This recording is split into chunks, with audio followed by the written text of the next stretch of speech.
Hello and welcome to my channel. My name's Marris and apparently I'm a booktuber now. I don't know when that happened, but here we are. 2021, I really got back into reading. I was really into reading when I was in middle and high school, and I kind of stopped at some point when I was in college. 2021 brought me back into reading, mostly due to book talk and getting a bunch of book recommendations from TikTok and kind of finding the adult fantasy romance genre that really just sucked me in and has me in a firm grip. Here are all the books I've read so far this year. So I did a video at the end of 2021 and it was going through all of the books that I read in 2021 and kind of giving my impressions of them and kind of reviewing them, but not really. There were so many. The video was over an hour long. I had to split it into 2 videos. I was exhausted by the end of it. So I decided this year I was going to do quarterly book reading review list update videos, if that makes sense. These are all of the books that I read in the first quarter of the year, so January, February, March. There are a few audiobooks as well, but today I will be talking through them and giving you guys my reviews of them or my opinions or whatever. Am I qualified to do this? No. But I have this cute Harry Potter journal that I keep all of my reviews in. I kind of went over this in my last, or my 2021 video, but I keep a library of all of the books that I've read, and then they're color-coded based on how I rated them 1 to 5 stars. I have my 2022 reading challenge. So my goal is to read 54 books this year, and then this kind of breaks it up by month and if it was a physical book or an audiobook, and then I have my pages in there also, how many pages I've read. And then this is book releases for this year, so upcoming books from series that I've already read that I want to purchase as they come out. This is my best book of the year little bracket thing. I haven't picked one for March yet. I can do that in this video.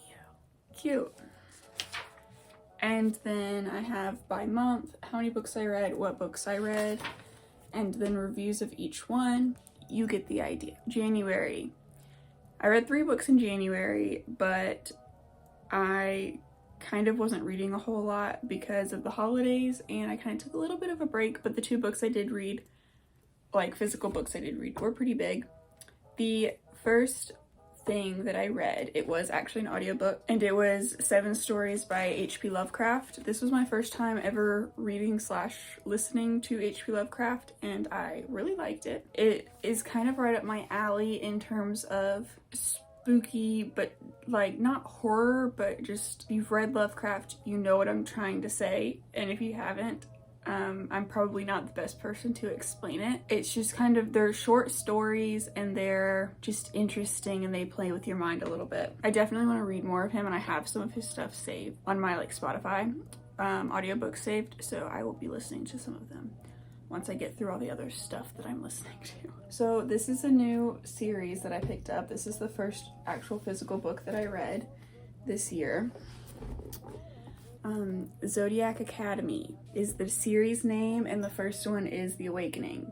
So this is written by 2 sisters. It's co-written by Caroline Peckham and Suzanne Valenti, which is the brand of taillights I have on my car, but that's not relevant. The series is so good. I don't want to like spoil anything or give anything away, but the world building and the detail that it all goes into, it's like Harry Potter, Game of Thrones level, Lord of the Rings level world building, but it is still like a fantasy romance book.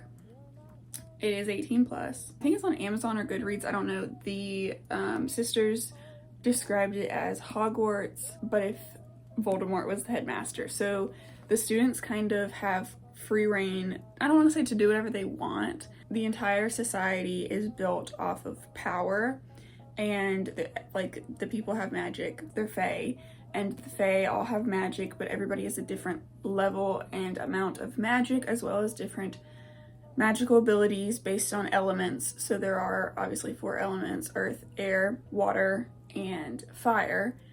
and you can have just one element or multiple elements and be able to manipulate those elements. Your status in the society is pretty much based on the amount of power that you have, so there's a lot of fighting going on within the school, and the professors and everybody just kind of let it happen. I don't know how to describe this in a concise way. Anyways, it's not like a normal school where the students are protected by the professors, and if someone does something to you to physically or emotionally harm you, you can go and report it to a professor because they won't really care. And some of the students are even more powerful than the professors, so they can kind of have say over what the professors have say over, if that makes sense.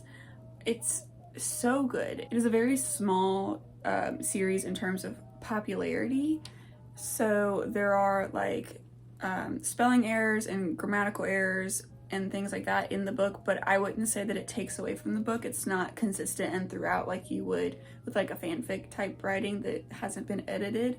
There are just a few things that are misprints and things like that. I really liked it, and look at the artwork that they have at the beginning of each chapter. It is so good. So good. So then the second book from that series was the second book I read in January. Actually, my boyfriend got me the first 3 for Christmas, so that's like what got me into the series. Here's the second one. It is Ruthless Fae. Also good. I don't remember what happens in each one. I just know the series as a whole is like so good. Read through book 4. It's Christmas time in their first semester at the school. So the books are very detailed, and they're not written over long spans of time in the universe. So this one is like the girls were changelings. They didn't know that they were fae, and they're actually princesses, and their parents are dead, and so they are the heirs to the throne. But these other people, these other group of boys, want their throne, so they are kind of like beefing over that. This one is more of that story, more of them pushing around the girls, but the girls coming into their power and figuring out how to control their power and getting used to the world because they grew up not in the world, if that makes sense. So those are the 2 that I read in January. They also have very pretty spines, and they have different zodiac signs for each book. And like I said, I've read through the 4th book. There are 8 total. The 8th one comes out in December of 2022, so this year. And I kind of, when I start reading them, I can't stop reading them. So I kind of stopped myself on book 4, and they all end on cliffhangers to where you like need to have the next book on hand to start reading as soon as you're finished. But I stopped myself on book 4, and I don't want to read the other 4 until the last one comes out. So I'm kind of holding myself back from continuing the series until that last book comes out. So for February, the first book that I read was The Hobbit. This is my 3rd or 4th time reading The Hobbit. This time I listened to it as an audiobook, but obviously I have read it, paperback before, or, physically read it before. I don't have anything great to say because it's The Hobbit. It's a classic. If you've read it, then you know. It's just, I've read it and I know the story so well that listening to it, it was kind of like watching your safe TV show, if you know what I mean. Like if you're ever stressed or anxious and you just need something to distract you, you have that one TV show that you watch. I don't know if y'all have that, but it was kind of like that, so I could just listen to it while I worked, and I already knew the story. I knew what was gonna happen, but it was just like nice and comforting to listen to, if that makes sense. So yep, there's that one. All right, next is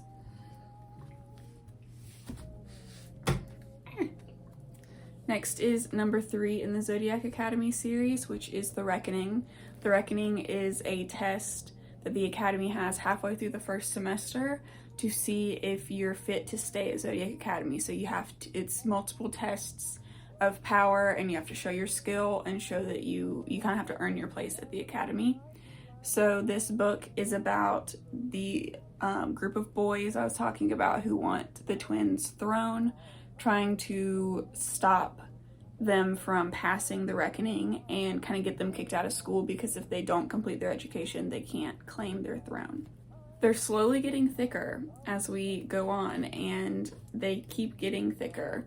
But by these books, two things. One is the grammatical errors are fixed. I would say it was mostly in the first book, and then in the second book, there's maybe one or two things that should have been edited out that weren't. By this book, I didn't really notice that anymore. And by this book, you get chapters from the perspective of some of the boys.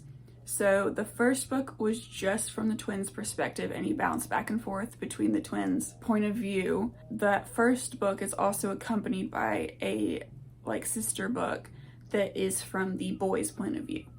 And from the second book on, you get perspectives from everyone all in one book. And I haven't read the first book from the boys' point of view, but I do own it. I bought it, and I think I want to wait to read it till I'm done with the whole series, but I'm not sure yet. But these do get longer because you're getting the story told from 1, 2, 6, 7 points of view, I want to say, which I actually like. I don't normally like that, but it works in this book. I didn't like it in Game of Thrones, I think. When so much is going on, it kind of needs to be done to get the full story, if that makes sense. And because the books do that, you kind of get an inside look at what the boys are thinking, because they are being mean to the girls and trying to get them kicked out of school, and they're bullying them. It kind of changes your perspective when you experience it from their point of view. Next, the book I've been putting off reading for a year. A Court of Silver Flames. So this is the 5th book, technically 4th, but there's a novella in the A Court of Thorns and Roses series. And this is the first book that we get that is from someone else's perspective. So the first 4 books are from Feyre's perspective, and this book is from Nesta's perspective. I really liked it. I heard a lot of things about this book before I read it. I knew a lot of things about this book before I read it, and I won't spoil anything. But from the previous books, I hated Nesta. I really hated Nesta, and I think everybody did. But this book kind of gives you an inside look into her thought process, why she acts the way she does. A lot of people can't forgive her for that, even after reading this book. I can, because I understand people react certain ways to trauma, and that's what Nesta's doing. I love Cassian, and I loved getting to know his character more. But another really big thing that people said about this book was that they hated Rhys in it. This book changed their perspective or their perception of Rhys because of how he acted towards Nesta. But I think that it's warranted, and I don't think it's that bad. Like, people were like, I hate him after this book, he's awful, he's a dick. Like, no, I didn't get that. I am not even really like a complete diehard Rhys fan. If you can read this and forgive Nesta for how she acted in previous books, then I think you can understand where Rhys is coming from and how he acts towards her, and then also forgive his actions. Because a lot of people read this book and it flipped their perspective of Nesta, and they love her now, even though she was a complete bitch in the first 4 books. But then they hate Rhys because of just a few interactions he had, which I think that his reaction to those events was warranted. I'm trying not to like spoil anything, but a lot of people said he was acting like Tamlin. It's different because she was in actual danger, and he wasn't just being protective to be protective, if that makes sense. Anyways, moving on. Good book. I gave this and all 3 of the Zodiac Academy's 5 out of 5, obviously. And I'm excited to see, I think Azriel's story is next in the series, and I'm excited to see. I kind of like that we're getting different perspectives from different members of the books rather than just Rhys and Feyre, and we're getting like new romances and stuff. Okay, next is another audiobook. This was still in February. This one was kind of random, and it like popped up on my YouTube, and I watched it and I was kind of confused. It was somebody talking about the book, and I didn't realize they were talking about a book, and I was very confused. But then after I watched that, I was suggested the audiobook. So the full audiobook is on YouTube, and it's not very long, maybe an hour and 20 minutes maybe. And it's called All Tomorrows. It's kind of like the H.P. Lovecraft stuff, and it is sci-fi set in the future. The world is overpopulated. Part of the human race colonizes Mars, but then it talks about evolution and how the human race evolves on Mars separately and differently than the humans on Earth. And then there's space wars, and these aliens come in, this species comes in, and they're kind of Dr. Mengele-y, and they genetically modify humans in order to just like experiment on them and kind of just mess around with them. I don't know what their full motive was. Humans end up in distant parts of the galaxy, and we're all spread out, or they're all spread out everywhere. And it talks about all of the different evolutions of humans and how there ends up being hundreds of different species of what once was humans. What we know as humans no longer exists in the universe. Some of these humans are no longer sentient beings, and they're kind of like animalistic slaves, or just animals in the wild, and they don't even have someone to serve. Some of them are kind of like cattle to these alien species. Some of them are still sentient, but are being punished for revolting against the aliens. It's very interesting, super short, so it's definitely worth reading or listening to. It gives a very interesting perspective on the future of the human race that I feel like a lot of people don't touch on, because a lot of people go into apocalyptic, dystopian society futures, but not humans evolving into something that we can't even think of now. Another book from February. I did lots of reading in February, apparently. Are we surprised? No, we're not. This is the fourth in the Zodiac Academy series. It is Shadow Princess. This book kind of changes the dynamic of the girls and the guys, and they kind of start working together against a more unified enemy, which I like to see. We like to see that. There's a lot of character development for the boys in this book, and the girls are still, learning to navigate this new world, and there are a few common enemy threats. Sorry, my ring light keeps reflecting. There's a few common enemies and threats that they are all having to work together to stop, because the boys want to take the throne together and rule, and the girls are interested, or kind of interested, in claiming their throne because it's their birthright. At the end of the day, both groups protect the kingdom and make it a safe place for people to live in, obviously. Those common threats kind of unify them in this book. It sets up a lot of stuff for the rest of the series. Well, I guess all books in a series do that, and like I said, they keep getting longer and they keep getting better. My last book for February is The Death Cure. So this is the third book in the Maze Runner series, and the Maze Runner series is technically a trilogy, but there are two prequels, Fever, Code, and Kill Order.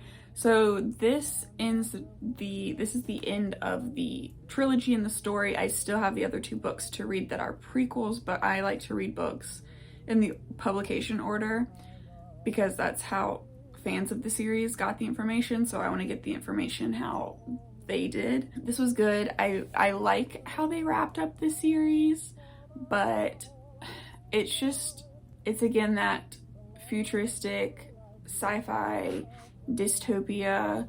If you don't know what the Maze Runner series is about, it's in the future, and there's a virus that was released, and it's slowly killing everyone. They're turning into zombies, and they're killing everyone. It's an airborne infection, so it's super contagious, but there's a group of people who are immune to it, and they're trying to find a cure. But the people trying to find a cure are the bad guys, because they're unethically doing it. I like how the series was wrapped up. I like how a lot of the relationships and issues in the relationships were resolved.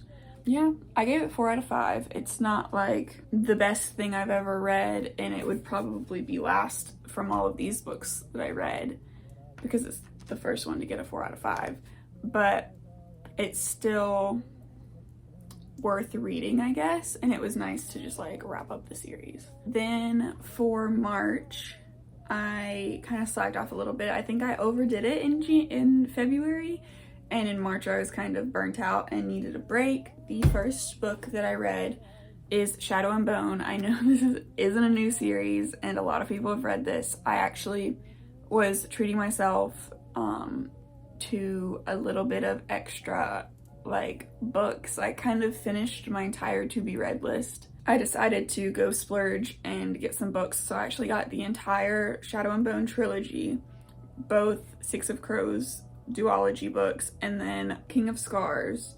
So I don't have The Language of Thorns. You know, they're all written by the same author and they're all set in the same universe, but they're different stories of different characters. So if you don't know already, and it has a Netflix adaptation. So I got through the first one. I really liked it. I liked the world building. Some of it is a little bit confusing because I think it has Russian or like Eastern Asian influence in terms of the names and the names of the places and the words used. If you've like tried to read Russian and you don't know Russian, then you know what I'm talking about. Like, I don't know how to pronounce some of the stuff, so I kind of mixed places up for me a little bit, but it was still really good. I'm excited to read the next one, and obviously excited to read the rest of the books that are set in the same universe. I will say it's young adult. It's like under 18. A lot of the books I read are 18 and up, if you know what I mean, and this one isn't, but there is still like romance kind of in it, and they like kiss and stuff, but it's more about the story and her journey. It es muy bueno, so I'm excited to see how her character develops and how the rest of the story goes. I did read or listen to one audiobook in March, and that was Emma by Jane Austen. Last year I read or listened to Pride and Prejudice by Jane Austen. It was the first time I had experience with the story, I guess is the best way to put it. And I really loved it, and so I saw that Netflix has a TV show based around Emma, so I decided to listen to it because it was on Spotify, and I've decided that Jane Austen, this is probably like the most girl thing to say, and I'm sure everyone who reads classics and is well versed in classic literature is going to hate me, but I think Jane Austen is my favorite classical writer now after listening to both of those stories, because they give you all of the vibes of like whenever they were written, which is when like the 1800s. Emma was written in 1815, yeah, but there's just not that like tragedy. Jane Eyre wasn't that bad, but like Wuthering Heights and those types of stories are like traumatic, and by the end of it I don't know how to describe it. Like, maybe it's me being uncultured and naive, but I like when things end happy, and that doesn't always happen with these like romanticism dark books like Wuthering Heights, and there's like emotional turmoil.